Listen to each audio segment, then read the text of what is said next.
We are in the heart of Soweto to visit an unexpected tourist destination that has redefined how the world sees the township and how the township sees itself. So follow me. Few places in the world can tell you so much about a country's history like Soweto does. Few places in South Africa are a true reflection of modern-day South African society, like Soweto is.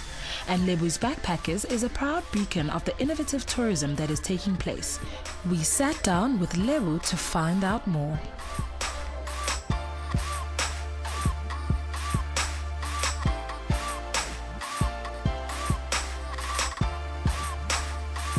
I think at that time, in 1999, we were still waking up to tourism, after seeing buses coming into the area, and you're like, hey, why are we left behind? We have stories to tell. And I was attracted to that because of, I felt that, I had a story to tell. My parents were part of the students of 1976, and I wanted to share my story. And once you started meeting people, people started telling you what were their expectations, what else they would like to see or do. And people always express that feeling like, I would love to have stayed longer. Okay. My tour operator just brought us here for 4 hours. I don't want to just come and eat and go. I want to come and spend time with people. I was like, okay, all right. And I would start offering my house, at the time to say, if that's what you want, then you can come and stay with me. And it started like that.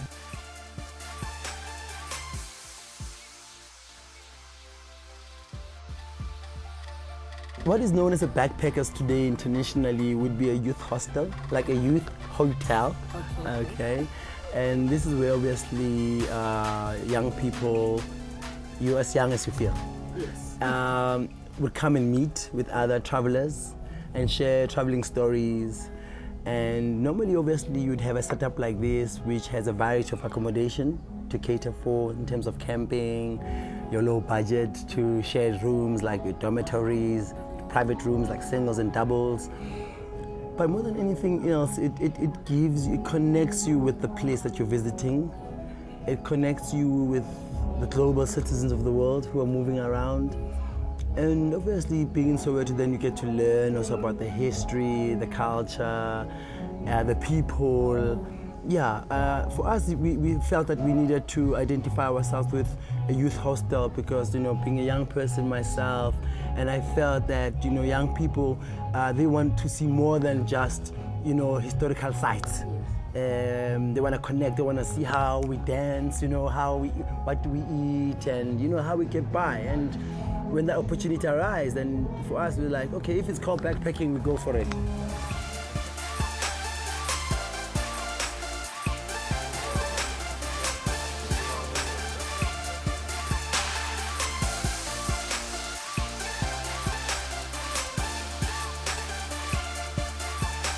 All right, now people are staying with you. It's like, oh, you think if staying with you, we'd get to see the real Soweto? Like, yeah. And then in the morning, okay, how do we move around? How do I get to show you the real Soweto? And then we started walking tours.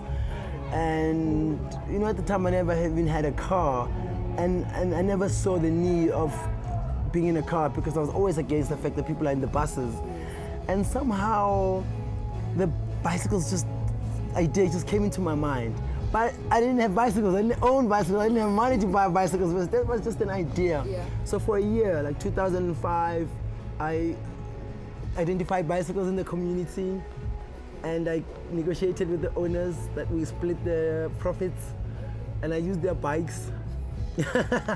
And when, it started to really grow, I started buying my own bikes. But little did I know that a year after I'd go to Spain and for the first time to Europe, and I saw people cycling like crazy, like cycling to work, cycling in a suit, everywhere. I was like, all right, okay, these people can cycle.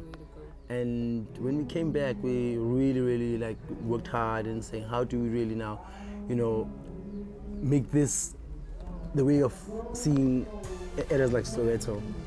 And yeah, it took off till today.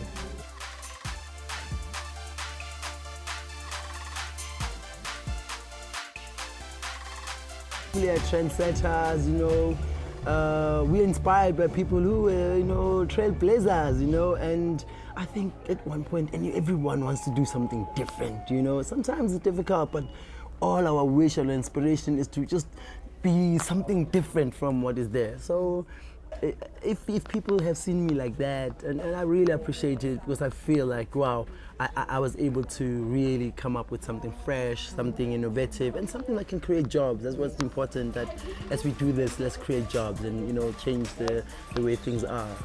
Yeah.